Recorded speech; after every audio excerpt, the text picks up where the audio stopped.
ชีวิตของคนบ้านเฮาครับตื่นแต่เช้าก็นึ่งข้าวแล้วครับเตรียมได้อยู่ได้กินก่อนสิไปทำงานทักทาย FC นะครับเด้อมื้อนี้วันอังคารอยู่ดีไม่แห้งทุกผู้คนมื้อนี้นึ่งข้าวกินเองครับบ่มีไผอยู่บ้านนึ่งข้าวแล้วก็สิเตรียมกินอาหารกินข้าวเช้าแต่ก่อนสิไปเฮ็ดงานแนวอื่นวานแล้วก็เจ็บสีซ้ายแล้วครับนึ่งโดนแล้วข้าวเหนียวหนึ่งเตาไฟบ้านเฮาหากินแบบบ้านๆครับก่อนที่เดินทางไปทางใดก็กินข้าวเช้าซะก่อนครับเพื่อความ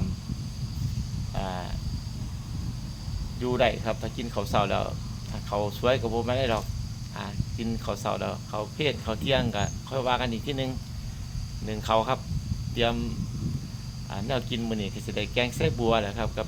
ออมหอยกับทอดปลาครับซื้อมาจากตลาดแล้วล่ะมื้อนี้บ่ได้เฮ็ดกินเองก็สิหนึ่งข้าวไว้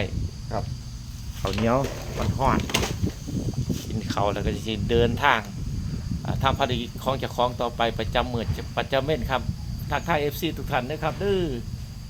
กินข้าวเช้ามีส่วนสำคัญต่อสุขภาพเพิ่นว่า